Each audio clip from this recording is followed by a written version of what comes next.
Asa lelo artiste ou ba kibili ba tini sur otage. Ye ko bi kan ni ba we no son ale di ba ti ba na orchestre ko so ben nena. Lelo ye ko mi to asa ni carrière na ya bi message chanson na ko ba kibili ko ta la so na mutema no ko zo ta la moto ko remettre CD mo ta ni so ko za la we no son te reti wa kana. Na remettre na fait. Na pero le ka kuna te. Ba place nyonso tu na contre ote. Ba place nyonso tu na leka basalaka musique. Le na longwe kuna seke na sala alisu kuna te. Donc na komi artiste et musicien pe à part. Alinga pe na motala ndenge na monele la ka musique. Na sala maramsu ndenge nga na zo monele la parce que je dépends pas d'un artiste. Pour moi et loin ya la polémique, loin ya maramounion surtout pour moi un exemple où on a moni à reçoivre les affaires donc so muta liboso na ko remettre CD les affaires rigola.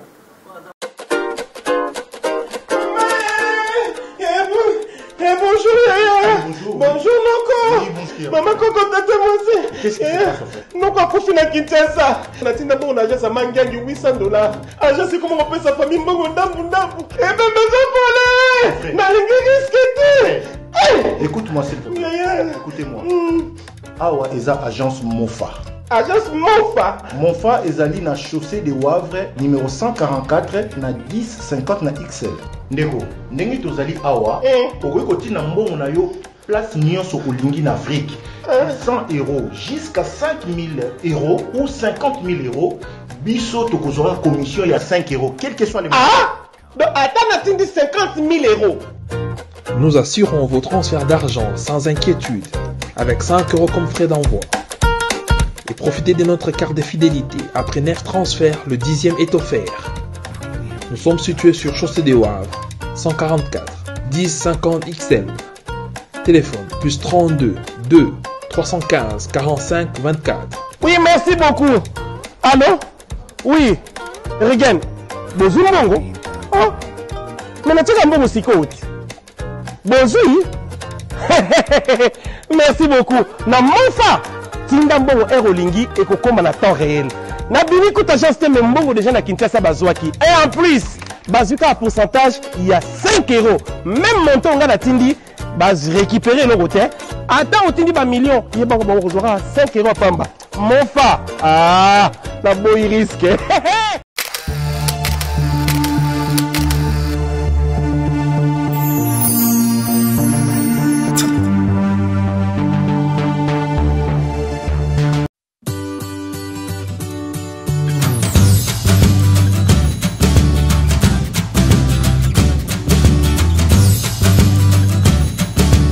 bandeko tout bakolanda biso na Kin Mikili TV lelo toza na conférence de presse awa ya Diego Milito tomika kotune quelques questions ya point ya banzembo ou ya chanson ya Bimisili Tonge tokotuna ba questions za bandeko belé bazali awa malgré confinement ba ponika bandeko ndamu tomika kotuna Diego Milito par rapport ba question ya nzembo ya Bimisi kolongane periti watanabe ba questions e belé ba tebelé ba kotuna e tokutana kati boto yeba ndenge nini ya kotuna Diego Milito ba question ya conférence de presse na ya bengisi ba journaliste est-ce que ba eza album to eza ka single nani azana sima na e producteur nini to ba kombeze belé to retourner to solanga na bientôt kotona na kati merci.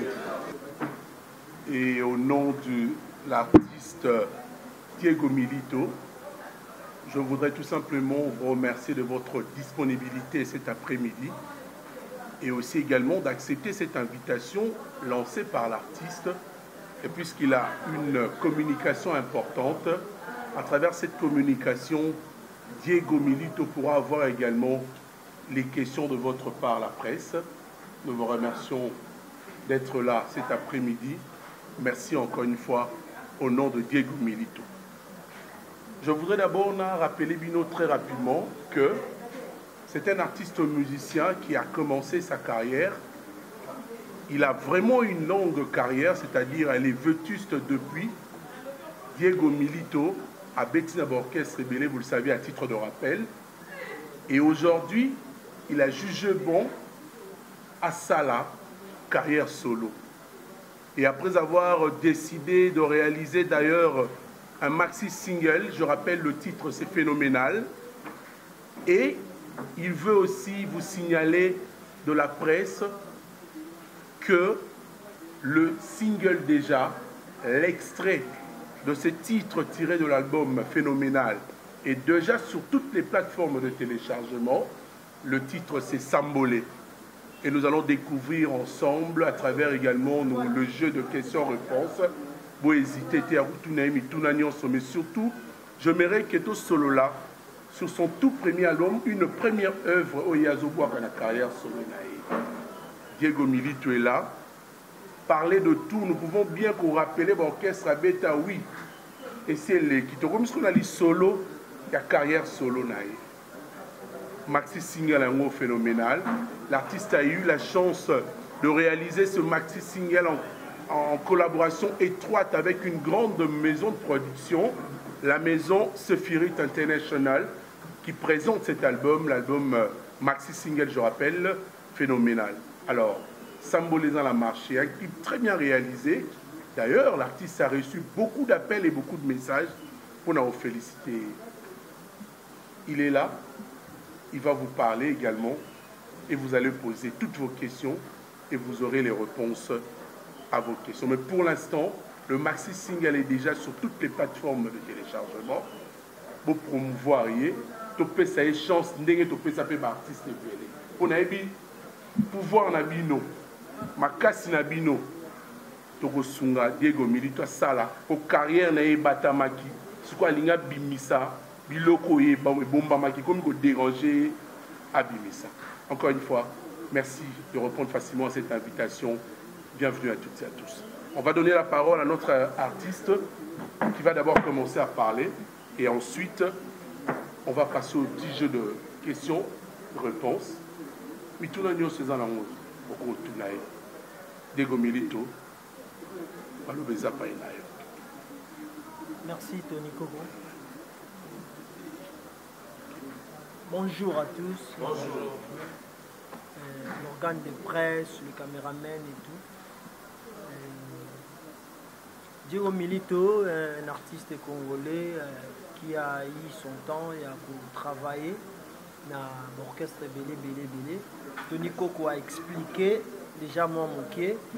Et les talents, c'est Dieu qui donne l'expérience. Tozoango na musala, na rosala. Et réussite, ils ont la fruit, il y a misala, donc il y a travail. Et c'est ça, au moins, comment moi je comprends le monde, comment moi j'ai compris, les gens à comprendre, les mots qui est tambola. Et ils ont un peu dans lesquels j'ai le talent au DAPC et nasali moi temps ya ko exercer en haut et pas battu belé et le rôle à Zambe mutajira temps si quoi comme moment na ça la carrière na solo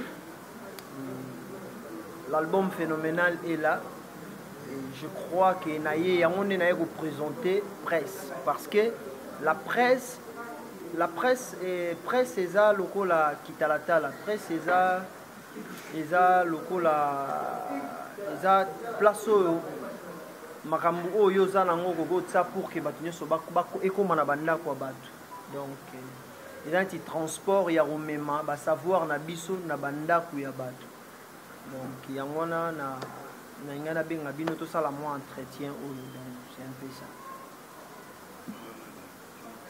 Ouais, à ma gauche, ici, c'est M. Androus Biantango. Il y a un secrétaire, DG à projet, au Tozanango. À sa peine équipe à mon ici, donc c'est M. Androus Biantango. Monsieur Androus, vous avez la parole, quelques minutes. Ok, merci beaucoup pour la parole. En fait, la journée d'aujourd'hui, c'est vraiment une journée exceptionnelle pour nous de recevoir la presse parce que nous nous sommes dit, il y a longtemps, on était dans les coulisses, on était en train de préparer ces projets, ces maxi singles contre vent et marée, nous nous sommes battus pour qu'enfin les projets soient prêts, présentables. Mais au jour d'aujourd'hui, dommage parce que nous voulions déjà lancer les premiers clips, mais on a connu des petits soucis techniques liés à la maison de production. Donc aujourd'hui, vous allez seulement avoir les extraits que vous avez là, les teasers et autres. Dans 72 heures, il y aura déjà, les clips sera disponible, les clips de Sambolé sera disponible dans toutes les plateformes, ainsi que les d'autres chansons. Vraiment, ça sera disponible. Donc venez savourer. C'est un projet ambitieux, c'est un projet qui a un bel avenir. Nous qui sommes là, nous avons vu. Et puis au travers de plusieurs contacts, nous sommes sûrs et certains que ça va marcher. Donc faites-nous confiance, faites confiance à l'artiste. Il est bourré de talents et nous devons ensemble, nous devons faire sortir ces talents-là. Voilà, il est là, mais il y a des talents à lui. Il faut faire sortir des talents pour que nous puissions montrer au monde qu'au Congo, en tout cas, il y a encore des talents. Il y a encore et encore des talents. Voilà les petits mots que je peux dire. Mais de toutes les façons, les personnes qui veulent nous soutenir, apporter leur pierre de contribution, nous sommes vraiment ouverts. Il faut passer par les bureaux, c'est normal, hein, parce qu'il y a une grande organisation derrière Milito. Donc il faut passer par les bureaux et on va recevoir votre pierre de contribution d'une manière ou d'une autre. Voilà un peu. Merci, M. Ambrousse. Ça réconforte également la presse cet après-midi. Nous allons soutenir artistes musiciens, nous allons hôtel à Bino, hôtel en général, nous allons pour être makamwa Milito et Kende Kitoko. Alors, Lilo Bafo Kende très rapidement, on a vu sur la presse que je respecte beaucoup cet après-midi. Je voudrais également présenter nos excuses pour l'heure à laquelle nous avons commencé cette conférence de presse. Et on va tout simplement maintenant vous laisser poser toutes vos questions. L'artiste est là, présent, et il va répondre Namituna Nabino. Album maxi single phénoménal, n'a rappelé Bino. Titre déjà à Boaki, et à Sambolé, une belle chanson, très bien réalisée d'ailleurs Tina vidéo. Bino Momboebi Mama Solo, Neborotuna, Diego Milito, Azoyo Kabino. Malobana presse. Donc, ma question est par rapport au Diego. Tout le monde qui quand on s'est départ, pas héritier en Canada, a fait ça qu'il est, et puis après Mikolo, tu as compris la salle qui te dit il se trouve dans la musique acoustique. On est quand même dans bateau accompagné qui est dans les Diego Milito. Les lopés n'a pas tout les toujours ensemble. Est-ce que vous avez orchestré dans ce moment-là? Vous avez fait un groupe d'accompagnement, vous comprendre jusque-là. Parce que nous avons des possibilités qui ont été répétées dans l'orchestre. Pendant tout le monde a peut-être est-ce que vous avez déjà tout Diego? Il y a la team où vous avez musicien, tout le monde président avec un orchestre. Il y a des musiciens qui désormais telle place Diego a répéter et puis accompagner ce sousmo. Vous voyez dans notre question de dessous. On a un groupe de musiciens. Ouais, j'ai un groupe d'accompagnement qui m'accompagne. Ils ont pour le confinement, j'ai un groupe d'accompagnement où ils ont accompagné. Donc après le confinement, je suis sûr que tout le programme de répétition, de concert, tout ça pour Tony Kokautsoloba, M. Sefiret, a sali vidéo bientôt là, tout ça la jonction en Côte d'Ivoire, il faut l'artiste nion surtout tout ça na bango o nga na bango maison moko ya production na Sefiret to kutana na Côte d'Ivoire pour que ba ya mbatengai pour que a étaler pe contrat ya ba production au tout ça na Mathieu Bonche, je veux ajouter encore que Diego Milito, en attendant le confinement, d'ailleurs, au moment où on a respecté les mesures dictées par l'autorité, nombre on a Et c'est une communication importante à retenir que Yéna Bandeko va sounakaye en plein confinement en tant que Marabou Negezali, les projets ébélés pour nous. Calamité, Côte d'Ivoire, d'ailleurs la chaîne internationale ivoirienne, nationale ivoirienne, RTI, et Koyamba artiste avec Batounaye. Donc ce qui veut dire pour lui, il veut tout simplement nous expliquer que bientôt, Nenge a lancé déjà Maxi Single Naïb Makambouye Banda, lui à répétition, pour mon groupe Naïe accompagnement Maramoutou Kalini. DG à entreprise Afrique Lane TV. Je pense que nous sommes vraiment très contents et au monde a eu le souci de on mérite une conférence de presse et le samedi soir. Il faut que tous un questionnaire ébélé. La questionnaire est tellement ébélé. Bien que vous avez la série des questionnaires awa, tous ont les sous. Pour bando longwe la team non vraiment tous opportunité on a été ya koyambayo pour que tout nayo mituna. Dieu le lo ça la carrière au chemin zamulai. Zela is vraiment mulai. C'est bien bon ya pour ba partenaire pour travailler dans la collaboration. Pas mal là tout le monde a confrère dans ma tout en tout cas ils sont dans la maison de production où ils ont travaillé en collaboration. Tout le monde est belé dans le cas de l'artiste. Parce que ça va problème est belé. Ils sont dans partenaire au Bayaka. On a des biens où il y a bien. Et par après, à Sundoli artiste. Tout le monde a un cas de Gino pour le lot hasard à Paris. Et l'autre ligne, ils ont garanti un contrat au bout de ça. On a évité d'abord contre à Paris ou contre à verbal. On expliquer biso, la mesure nini oyozui pour que l'obito soit allé soutenir que non.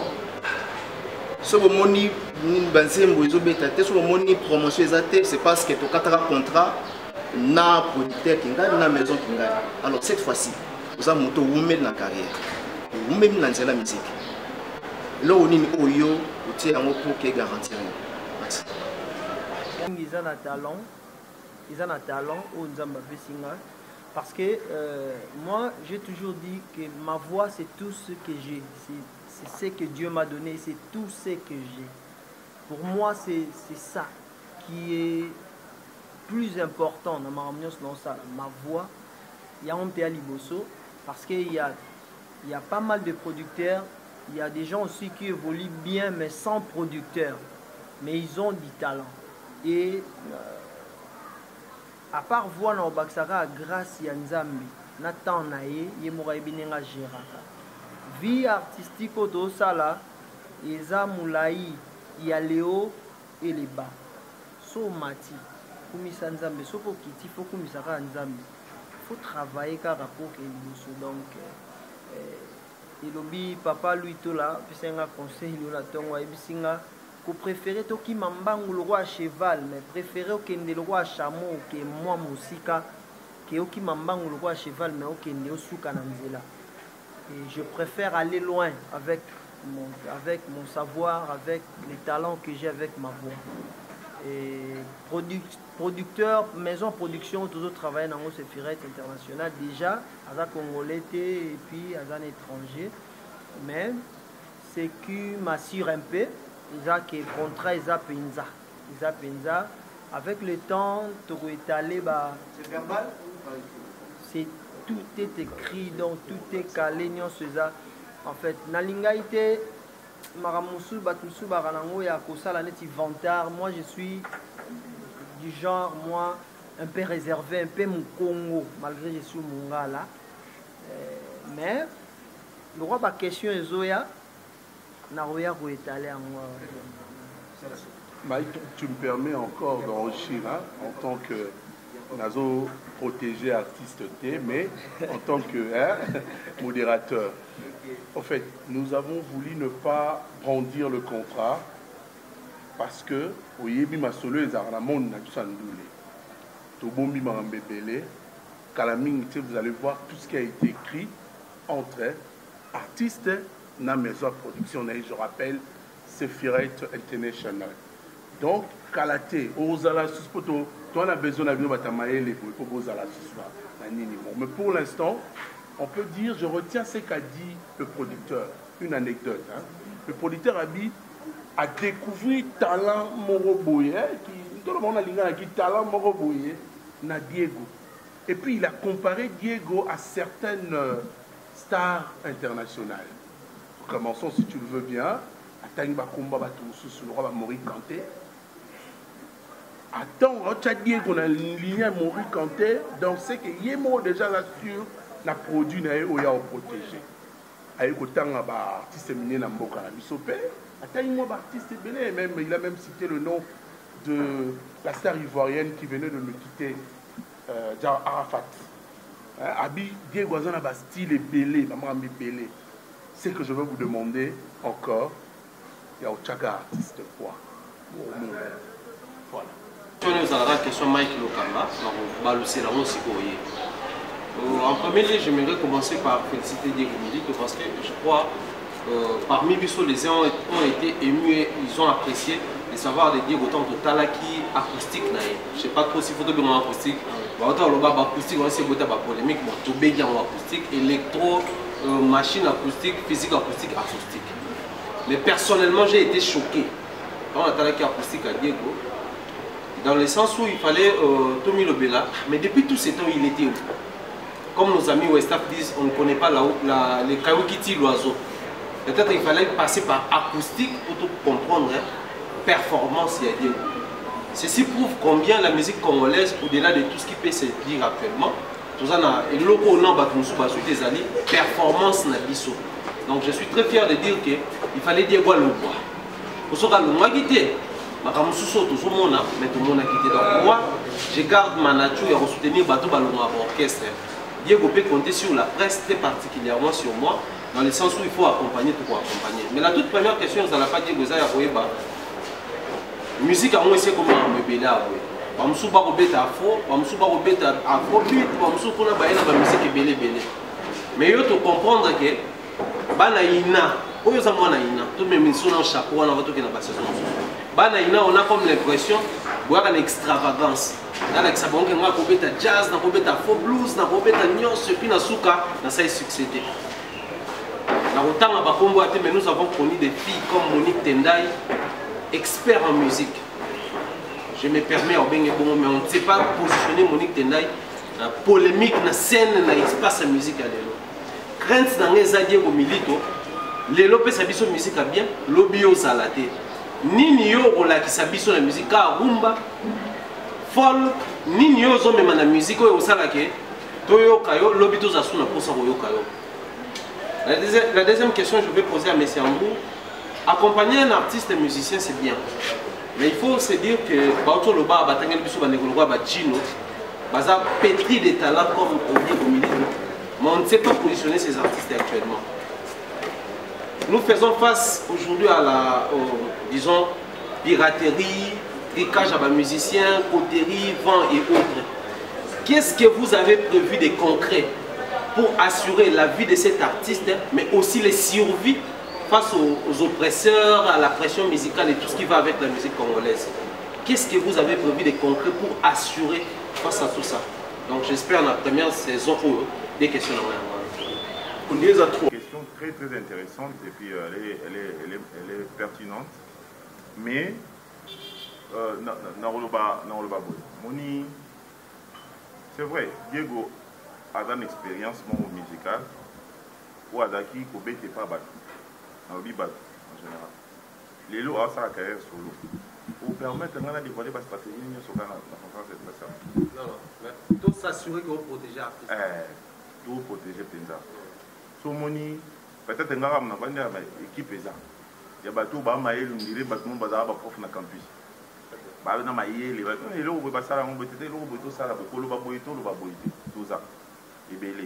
ont des stratégie pour permettre de faire bon malin. Parce que jusque-là, beaucoup de gens sur la lipa. Mais puis, tu as une boulangerie, tu es venu au salon. Mais toi, dans la boulangerie, nous sommes en train de préparer de bonnes choses. Mais tout dévoiler l'entrée parce que le mal dans l'environnement musical, c'est que suite au lobby, tu dévoiles le droit de tourner film et il y a un policier. J'ai un millier de gens qui dévoiler, on ne pas si comme un millier, parce qu'il va moins de dévoiler, donc on préfère encore garder certaines choses, mais tu sais que le piratage, tout. Depuis qu'on a commencé, il y a même des vidéos il y a Diego, il est déjà sur en ligne. Au but, tout cas. Il faut préciser que par exemple, il y a des vidéos oui, c'est ce que je suis. Oui, dans le site en vente. Donc, les deux sous qui s'habillent, bon, tout le monde a des rêveurs. Côté nous sous, les amants ont gagné pour dire que côté nous la publicité. Autre côté, le monde monté. Mais, une publicité, est-ce que, puisque les gens ont aidé Diego dans la carrière musicale, on a la boîte à Diego réfléchir dans le contexte. Mais, Torobunda, que phénoménal et booster carrière. Et booster la carrière, et que la bêtise, bon, tu as bêtise parce qu'il y a des gens nuisibles. La bêtise nous fait tourner tout autour, il y a la carrière à l'artiste, et ça, la mélodie sauter. Mais au-delà de tout ça, je pense que vous avez suivi l'intervention à producteur lorsqu'il a parlé des talents. Nous, notre avantage, ils ont le capital, au fonds de commerce, dans l'activité, les alliés, les talents de l'artiste. Si nous constatons qu'il y a seulement un petit souci par rapport au contrat, nous allons obliger de rompre. Mais lorsque nous ne constatons rien, ils sont nuisibles par rapport à la carrière, ils sont nuisibles dans le contrat par rapport à la carrière, nous on continue dans la logique. Donc il est protégé, soyez calme, le public, Diego, nous sommes en train de réfléchir sur toutes ces choses. Pourvu que l'artiste a que les ligosos, souci peut-être s'arrêter. Tout le but est qu'il faut s'arrêter. Tout le but peut-être qu'il faut s'arrêter. Mais ce que les alliés, nous avons outillé pour nous retrouver dès que nous constatons. Merci. Au lobaki défaut mon boy biso bana ina tozala na défaut na biso wana. En fait ngasko naza mwana ina mais avant naza mwana ina nazaki musicien ya quartier ya balabala ya nduleman ya orchestre à quartier na beti na ba orchestre à quartier ya Kasavubu presque na beti na ba orchestre à quartier ya Bandal ya Gombe ya Njili. Et après wana nde na kotanga na ina et heureusement que ngape na repéra ba erreur na biso ya bana ina wana. Donc musique na biso oyo ya biso ya Congo o ba yebeli biso nango o to yebi pe kobeta koleka bato nyonso tout eza rumba na show seben sukus na biso et nazawana mais entre autres na ba demande ya producteur nanga naza pe na ba chanson mususu eza et courtoyer ba communauté misusu mais base na ngai mama na biso eza pe na rumba wana na show wana nazo ajouter kaka po na yebi yango na yekolaka mais base eza wana. C'était quoi encore? On avait peut-être sur à répondre déjà à la question. Moussou Souza. Il y a deux questions. On répond déjà à deux questions. Merci Thierry Mumbaya. Bien que cette rumba n'est pas encore inscrite au patrimoine culturel immatériel de l'humanité, lettre de la déjà déposée. Et par rumba pe a Diego pe Rosunga Sunem Suipe et Kota. Mouna.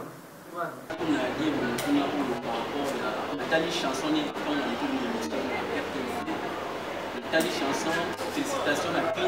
Félicitations à la chanson. Les acquittés. Mais tout le monde a un peu de temps, on est arrivé ces chansons, le monde a un peu activant la place où il y a un peu.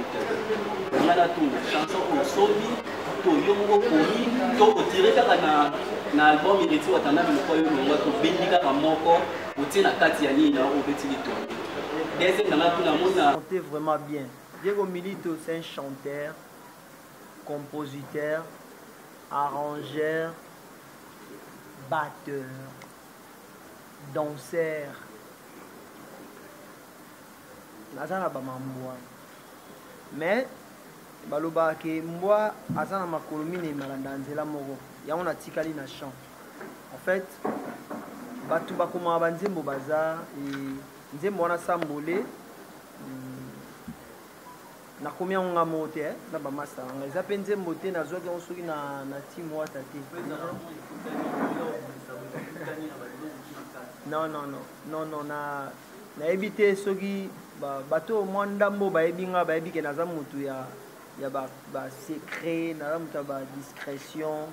J'ai pas mal de chansons na poche nanga naza vraiment na banzembo nazalaka nango ebele epuis naza nango kaka epuis nzambe aopesanga chance ya koinspire nga chaque jour.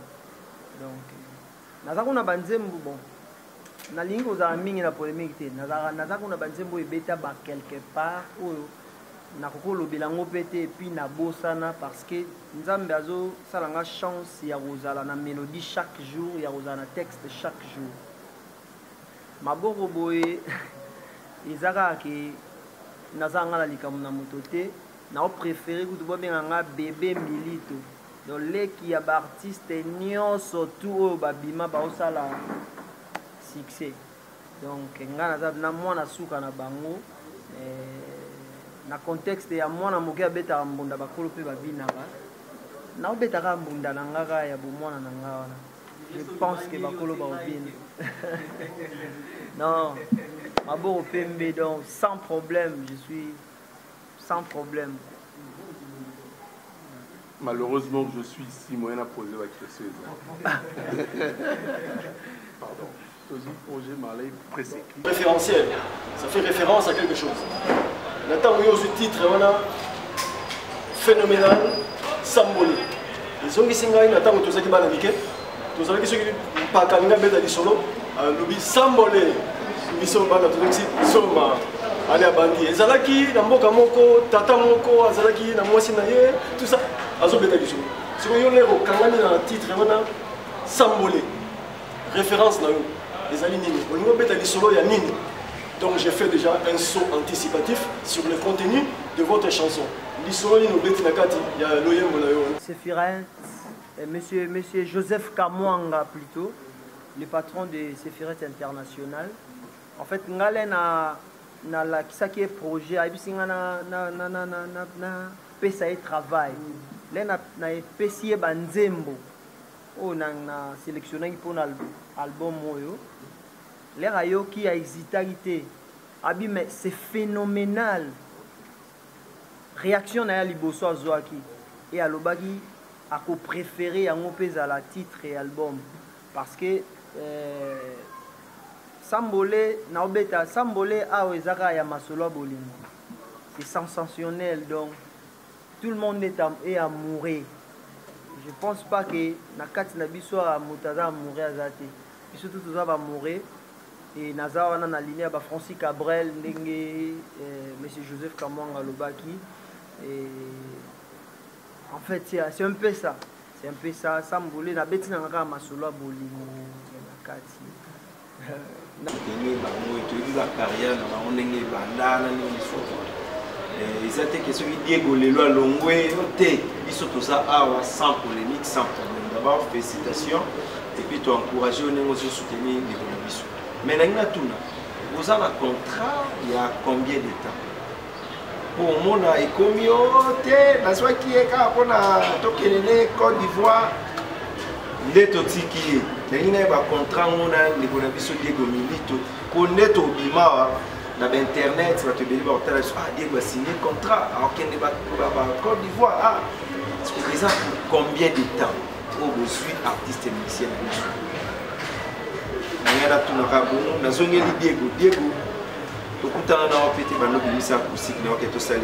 Pourquoi choisir toujours faire rigoler? Mais il y a toujours Yassika. Pourquoi pour les gars faire rigoler? Parce qu'il y a des artistes belés qui ont fait sa chance. Il faut Kangamawana pour le moins périté, on a pas fait rigoler. C'est là qui mingi parce que naïso na yeba peut-être les pour la vérité on a tous la banzem la team wata beta mais tout le monde a comme ici na côté jet set. Pourquoi Mathieu, tu n'y fais rigoler la question nazongi na question Mathieu Bosch mpona nini kaka ata Alphèse ata wata ou bien grand frère na ye. Je rappelle que grand frère n'est pas un artiste musicien. Habité à la BCBG, habité à la Promise Musique à l'Office, habité à l'orchestre Bélé. C'est une très bonne question. Ngana Banda, merci. Ah, d'accord. Non, dans le producteur, c'est mais dans l'équipe. Voilà. Mais c'est un gâteau rectifié. En fait, on a craint dans la mouki Zakaka. Puis dans la boulangerie, Batoué va aller performer ça. Mais ce qui est vrai, c'est qu'il y a un contrat. De toutes les façons, le contrat, nous sommes sérieux et dans la période d'essai. Alors, pour Nabiso, le quoi tu as dans la période d'essai, tu préfères garder la clause moussous. Toujours éviter mon combat moussous inutile et yaka. On se connaît. Tu vas quinoa. Pour nous éviter le combat moussous, on a beaucoup de rupture à contrat, on a dit que vous avez salami. Même sous Pena Penagidi, Abidjan peut te voir le battre. Mais comme c'est la presse, on a beaucoup de respect pour vous. Va être servi nous moins projet monsieur Ezad. Mais en tout cas, je préfère ne pas pour Tawana. Le jour où nous viendrons vous montrer les contrats, on n'a pas de détails à contrat nous sur à ce moment-là, tu seras déjà sûr que même à ta licence, c'est que toi n'en pas. Merci. Merci. Ouais. Merci pour Nani choix à faire rigola. Déjà pour Nani faire rigola. Nga Diego, ce qui botali bien carrière professionnelle n'a place et bandeli et bandi ka na ba wenge. Nagi kota tukaluji na ye pa we ranson na ye pa ya héritier wa Tanade et na clan wenge selon moi tozana artiste na biso moko oyo abimi en dehors ya JB na wera o abimi alongwe kuna asali carrière artiste na biso moko aza mwa likolo makasi et asali carrière mo très bien on nga nazo apprécier na comportement na ya bomoto na apprécier nazo apprécier makasi et na osepela ta kolanda ta le colonel fait rigola wana Hervé il était chef d'orchestre il est bamakamusu na mona pa na ye o esepelisa il est danseur chanteur et banda bandi musique na ye aloba mingi te et tout mais il continue à faire de belles chansons jusqu'aujourd'hui et na mona qui na se servir na ye comme exemple na se servir na ye donc natalaka ye après ça nga courage ya ko continuer et ezate na ignorer batu so ineni mais na clan wenge batu ba musicien tout ba bima na clan wenge mutu moko oyebisanga que Ferregola c'est un faux Ferregola c'est pas un bon je crois que nazu exemple moi ya bien ils a pas pour na ko ignorer batu bazela kinzembo héritier na acoustique nanga banzembo ya la team wata batu tout ba yebi ke nga na yebi koyemba ngolo kola ndenge na yemba kango so nini déjà na yemba kango ilinga ezala ya sikate na mato ya batu mais là na yemba Jean Goubal là na yembi Denis Ngonde par exemple maman mo abenganga na Londres en fait na projet nango banana bandi ba maman mutu ba obenganga mingi et bazo encourager nga mingi merci na ba maman à Londres et à États-Unis na encouragement na bino pour ça la Europe aussi absinga mwana oyembaka nde boye nga na découvrir yo na nzembo ya Denis Ngonde en fait le na yembi nzembo ya Redi ya Misi esali ke batu badécouvrir grandeur tant mosusu ya mwa talent oyo nga na omona ya kati na nga eza mokie me batu badécouvrir yango elingaki ezala di nouveau te le tosala musique le nga na osala yango na ndako eza neti eloko oyo naza nango na obeta mpona sentiment mais l'air ekomi bacaméra boye ekomi kocommercialize yango ekomi sikoyo fo baviande rousse bazala wana baboubacar sanou badimitri banani po baloba te omoni oyo ezala déjà so osali oyo nde so totiango na marché bato baosomba ekomi produit ya koteka Donc ils ont un peu na facette et na yebité so muta web sanga na clan wenge tozana ba chanteur misa tu baleki faire azati so aza parmi les deux premiers na sali choix tant musu ya bien ya otala yi ezaka pona bongo na ignoré te ba clan mususu net ba quartier latin ba grand orchestre musique ba grand chanteur ba grand musicien mais bato ba yebi carrière nanga bien bazali pe banga web sanga mais oh neni yo obeta awate oui moi pili na makambo lobi ya faire rigola to boyi tende mozo ba plan wenge wana dengo détaillé awa si on faudrait citer parmi bato yo ba bossi dur na kati ya wenge on doit citer notamment faire rigola to boyi yango ti mais apparemment au premier si faire rigola lokola ensemble na nzembo na yo oyo to bimisa na début kaka mbala moko otuni faire rigola yoka message na olobi papa Hervé Ferry, est-ce que je serai dans la liste, je serai dans la prochaine liste? On va le bien dans la conteste. En fait, le message est là qui nini. Il n'y a pas de problème. Je vous en prie. Loin de là, n'a pas souvenir na congolais, n'a pas souvenir na oeba qui fait rigoler l'air au bas de la carrière. Na tout n'aura papa Wemba. Papa Wemba est-ce qu'il y a dans la liste bakolo to ya bana? Je crois qu'après les temps, papa Wemba répondra à Kaye. C'est la même question que je posais à Ferregola. Liste il y a des grands chanteurs, il y a des grands musiciens. Ils ont une liste en fait. Tu lis vraiment tout ça l'émission, bien que tu joues vraiment occasion, tu les as sortis médiatiques. Il faut quand même te profiter.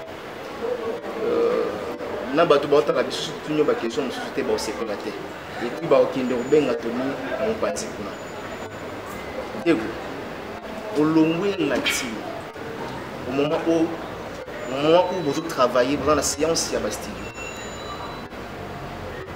bato balingi ba yeba motivation nini ko izwa kilo olongwa la team parce que vous avez le banzembo ko yemba ba foko ya bien ko check it déjà. À quel moment Oyo a motivé il a quitter la team d'Heriti Watanabe et aussi agence Ozo Awa Ozo produire maison de production oui Ozo produire et contacter Kiyo avant préparatif il y a album il y a Heriti Watanabe. C'est quoi mi-ange, mi-démon, ou bien contacter avant. National te contacta qui ngati, ya on te contacta ngati, ngam tu na contacta qui c'est Firette International par rapport il y a projet ngana zaki nango, Nathalie si c'est Firette, ba senginga travail, ba travail ka liboso na pesa ki ne batangi kombo ya phénoménal. Abino c'est phénoménal. Pour préciser bien, motivation, il est ça qui est au long de la team. Motivation. En fait, bon, one is a destin. One is a destin, is a destin. En tout cas, musique qui peut aux akati langa et les autres qui sont là.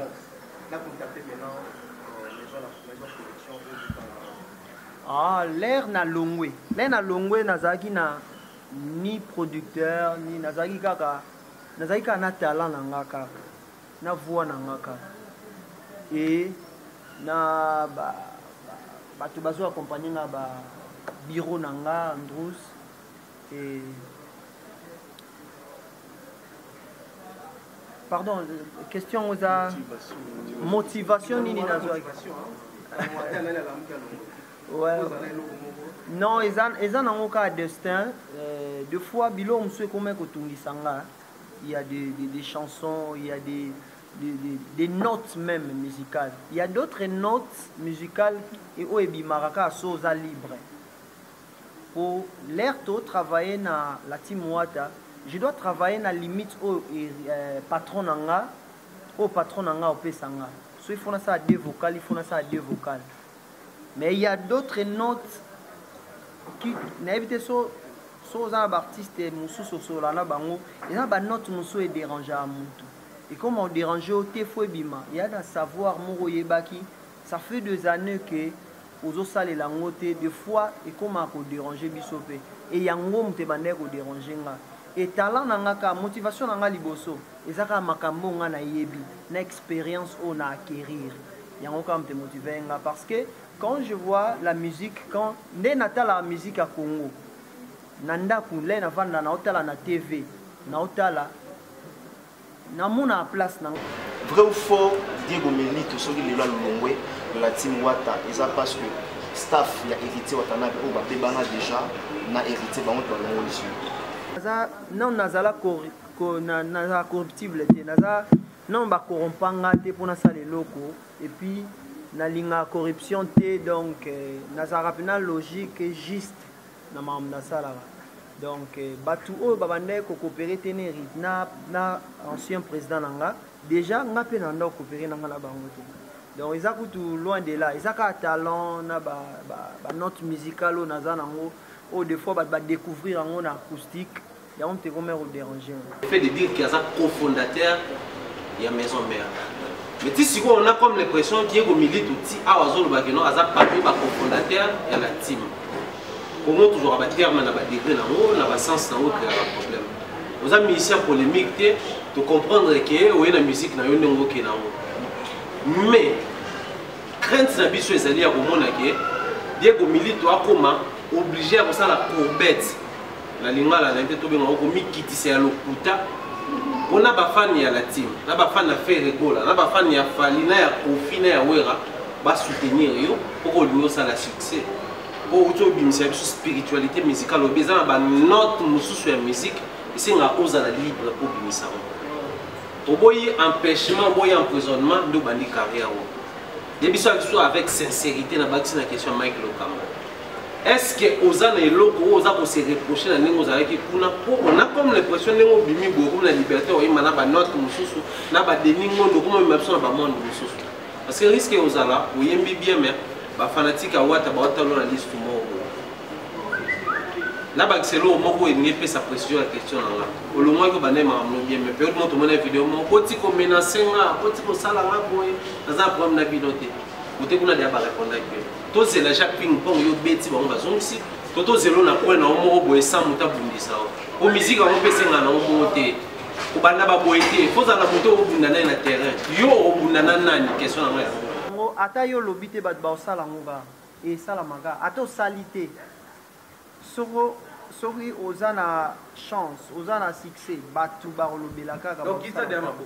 ba osala ka polémique non s'il faut dire la vérité na ko hésiter te pona dire na loba vérité mo et sauvaka et libéraka donc ce qui faut na lobate na lobate mais ce qui faut na loba na koloba polémique eza yo mo uto loba donc moi na longola te na baxiza te eza makambo ezo accompagner ba carrière na biso na musique ya Congo et kozanga te et kozalaka kaka mais namona ba artiste mususu basala polémique te mais bat basala polémique na kombo na bango je préfère mieux bat basala polémique na kombo nanga que nga sala polémique nga na osala ka musique o ekoki osala polémique mais ko sala polémique nde wana ezana batu nango moi je ferai nga na osala musique na osala musique na nga soki perturber batu basali polémique c'est à eux de faire azali le artiste o batu bili ba timi sportal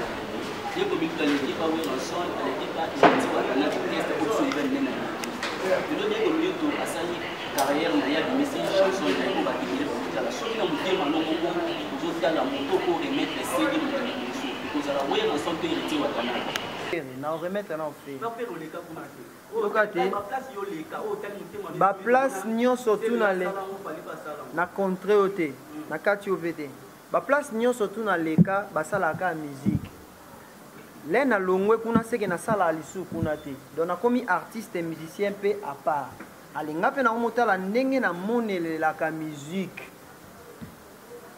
na osala makamsu ndenge nga nazo monelela parce que je dépends pas d'un artiste. Je suis très reconnaissant na batunyo surtout au bankadranga ou na leka na banzela na bango, je suis très reconnaissant. Mais tant qu'artiste, je dois je dois faire ce que je vois, ce qui est bien pour moi. Et loin ya la polémique, loin ya maramounion surtout, pour moi, un exemple où on a moni à suivre les affaires. Donc, si on a dit que on a remettre CD, les affaires rigola.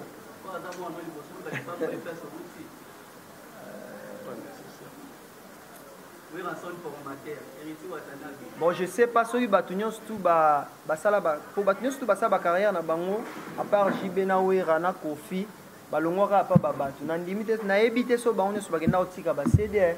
Bon, je sais pas. Soki bango basala ki yango eza na conviction mo bango ba monaki ke faut basala ngo.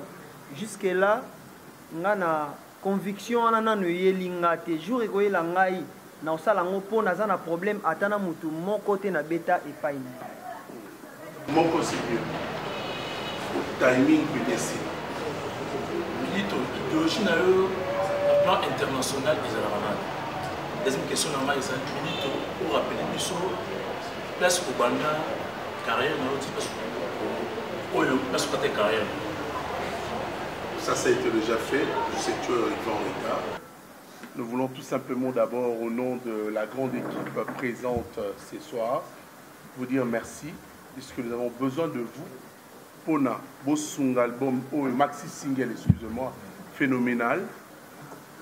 Été comme bien, Nebe Bossunga, ma musicien est belé l'amboka. Alors, je rappelle que le maxi single phénoménal, mais pour l'instant, il y a le single, une chanson extraite de ce maxi single phénoménal. Donner le genre au balina de mingi tambayoka déjà single wana sambole bon sentir binomo pe bozo attend oyoka ngosu boyoka ndenge Diego Milito apandi tekete baloba wana parce qu'à émité moko très kitoko je vous assure. Donc au nom de l'équipe, on a peut-être un dernier mot ici. Ouais, je voulais lancer un mot parce que on nous a demandé de libérer l'artiste. Ouais. Évidemment, on a vu suite au Kangali dans Kacho, mais tout ces pays-là qui, tant que vous avez une préparation, tout ces pays-là qui ont l'obate. Vous savez, lorsqu'on parle, objectif à l'oba dans le milieu artistique, c'est pour nous convaincre. Cherchant à convaincre, on risque de dévoiler certains secrets qu'on ne devrait pas. C'est comme ça que Diego n'était pas disponible. Même aujourd'hui, il y a certains journalistes qui voulaient des interviews. Nous avons dit non. Tout ça, la point de presse. Les algos la topé si go. À partir de ces moments-là, nous allons élaborer un calendrier. Nous avons un interview. Il y a Diego parce que nous avons une audience. Et l'audience est comme tant que Diego a les carana. Donc, Aza emprisonné, Aza disponible, contactez-nous. Hein? Comprenez un peu ça. Contactez-nous. Ce soir, merci à vous. Il y a disponibilisé tant la bino la télé maboué. Artiste à l'Obaki, Batonio soit au lobby, bon, ils ont déjà la plateforme. Pour stimuler Batou, Basomba et Loko Oyo. Vous allez découvrir talent Oyo, Diego Bombi, Katinae, Oezo Tingamae et Bimasikol. Donc pour l'instant, merci également à la presse congolaise, encore une fois, à tous les amis présents. Bon, remarquez, dosé Belleterre, nous avons respecté ma mesure édicté par l'autorité pour le coronavirus et Zali Namboka. Diego Milito Sobonbozoye, juste après conférence de presse, attends-moi interview Mouké à Roloba concernant phénoménal. Tous ont suscité, Diego, en tout cas la banque a arrêté. Internet, c'est la fin de cette conférence de presse, mesdames et messieurs. Merci aussi à vous également. À Salamo, vocal, à Salamo qui prévu. Il y a la cabine musicale à l'Obaki. Merci, na remercier Bino na. Ouais, bah il a son guitare. Na disponibilité, na confiance pour Pessinga, ya oyati ya tout marambutu. Malgré le confinement, le corona.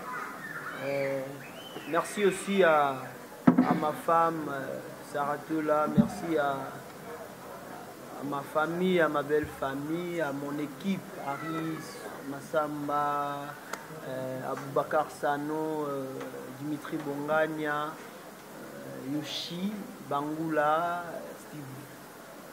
Steve Mbakanga, je salue aussi Guy Milambo, merci Nabatutu Norton, assistance Jojo Mpova, merci à toute la famille. Ok, merci. Fredonné là nous Sambolé Mouké, ça l'a bien.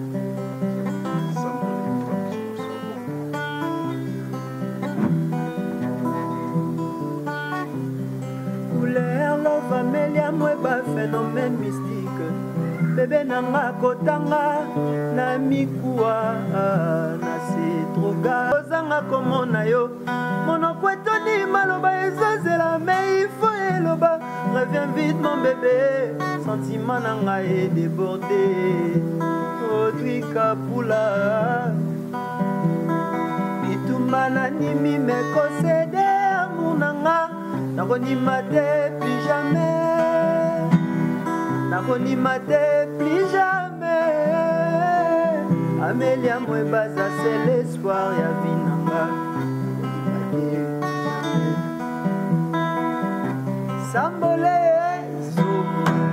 Merci beaucoup. Nous avons tout la conférence il y a Diego Milito par rapport à la chanson où il y a Boakel Bisso na ba télé chanson à Boakel internet par rapport à titre Litongue.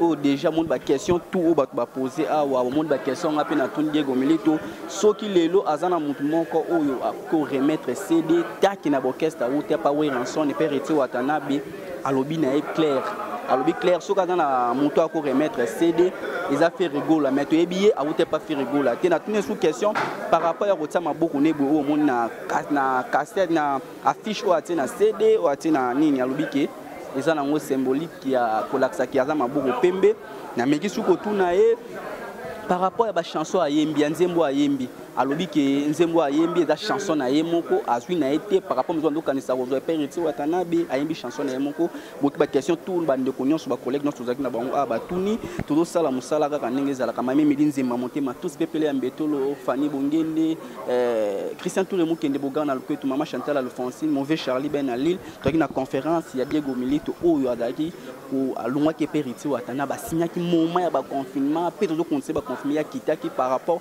le to moni titre moko ya Boakel Bisso tokolandela ye tokosala émission tokoyeba o nyonso tokotuna awa na kati lelo ata lelo te mais tokoluka tosala émission Diego Milito erovanda ma bientôt tuna ba question o bato bakopesa biso totuna bango merci bandeko tout o bakolanda conférence de presse oyo ngana bino tokotala mbala sima ciao.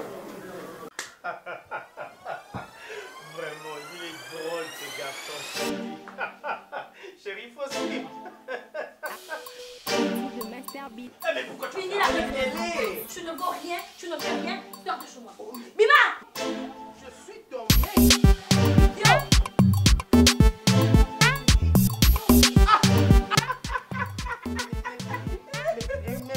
Mais pourquoi vous rigolez? Mais pas que je t'avais demandé de partir. Qu'est-ce que tu fais ici? Qu'est-ce que tu fais ici? Chérie, hier tu disais, tu donnais des éloges. Mais c'est toi qui as fini toutes mes forces, chérie. Allez, je suis là. Tu ne vaux rien. Je vous envie. Je vous envie. Mon amour.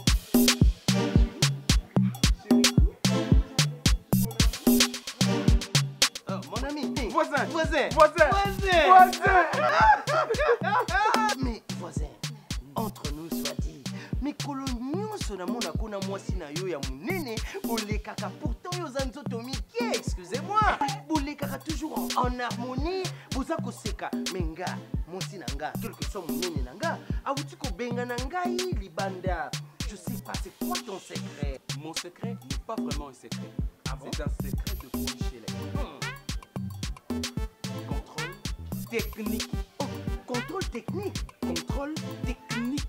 Oh, bah c'est qu'on a mis tout kayango. Contrôle technique fait à base de plantes naturelles, moringa, tangawisi et aloe vera. Contrôle technique et bon ici les bananas.